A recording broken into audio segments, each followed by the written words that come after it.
What's up, guys? Welcome to the last PTS Patch Notes of Elder Scrolls Online. So, they finally came out with the last patch with the final update that will be done to the game.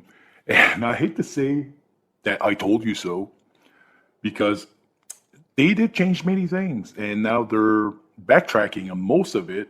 They did do a lot of changes, but they actually nerfed a shit ton of things that are gonna piss off a lot of people. Like, I'll be honest, like a lot of you are gonna be pissed by some of the changes they made. Let's read these notes right here, the first ones, but I'll go over a bunch of things that they did.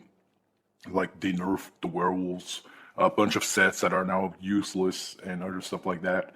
And before we continue, subscribe to my channel if you want to help us out, because I'll be uploading a lot more videos about Elder Scrolls and Elden Ring. So subscribe if you want to see my videos. Now, the last patch notes, combat and abilities for the light and heavy attacks. They finally decided that the light and heavy attacks will again scale with the highest of your offensive stats, rather than dealing a flat amount of damage, which was a stupid idea in the first place. You know, there was no reason for a tank to be able to do as much DPS with a light attack as a tank. You know, like, what, are you going to start relying on the tank to do more light attacks on the boss to compensate for the DPS loss?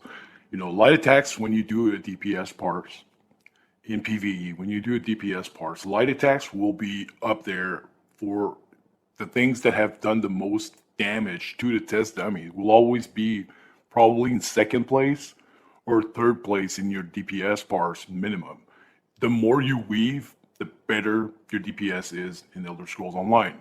By weaving, I mean when you do an ability and you do a light attack and then an ability, and you cancel out the light attack with the ability, that is weaving.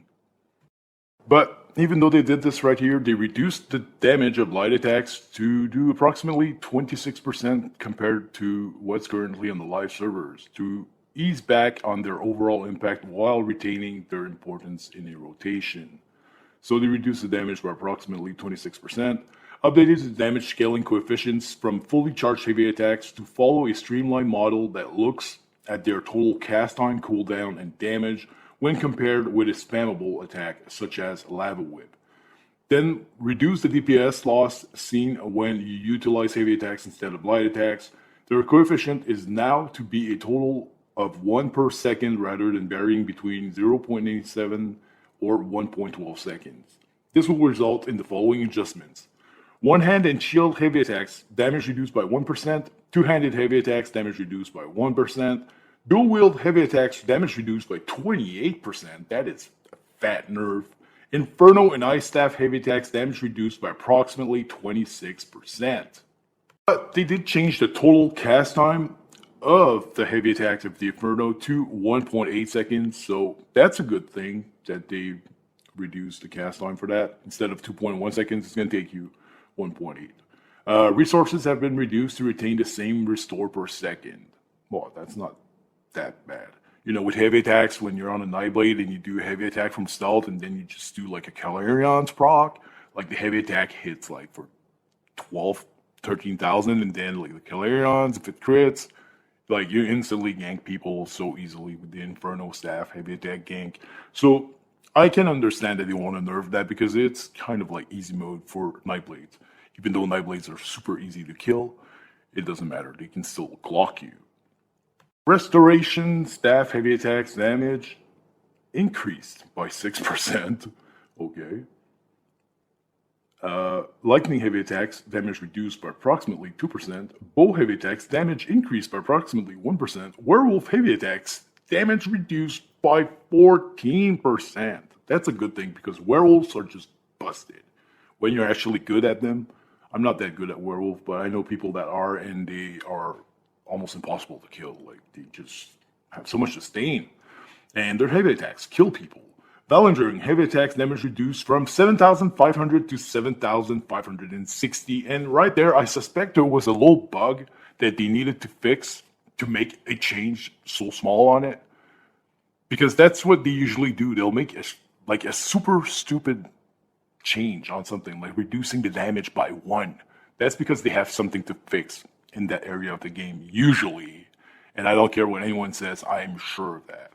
But here it's a damage reduction of 60, so it's comparable to the 1% damage reductions over there. So, it probably has nothing to do with fixing something in this particular case.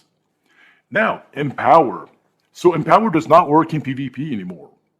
Empower can only be used on monsters now. It does not work on, people. So Empower now will increase your damage against monsters with heavy attacks by 80% rather than your damage done with light and heavy attacks from 1800 and PTS or 40% from the live servers. So, yeah, Empower now only is useful for PvE. Kind of, that's a bummer. I mean, you just removed something that most classes actually use in PvP, like the DKs and other classes like that actually have skills that give them Empower. Well, now this Empower will be completely useless in PvP. I bet a bunch of you are going to be mad about that. Let's go to the Warden changes now. Dive, cutting dive, morph. The morph now applies a bleed on target for 10 seconds if they are not off balance, rather than refunding the cost of the striking of an off balance target. This bleed does not stack like its original form. Scorch, this ability in Deep Fissure now deal their damage after 3 seconds and 9 seconds rather than 4 seconds and 10 seconds. These abilities now hit with 2 unique damage sources. The first deals approximately 14% less damage, while the second hit will do 20% more damage. Reduce the cost of these abilities by 2,700 down from 3,240 to help improve their ability to be a recast early for the DPS or taking your opponent out. So it's pretty much the same thing for that, but they just changed the way they actually proc. But the damage reduction right here is kind of like a lot. 14% less damage on the first tick, and the second tick does 20% more damage. But the second tick is easy to avoid for players. So now if the second tick does not hit the player, basically you just lost a shit ton of damage right there. So you gotta make sure now, if you're a Warden, that your second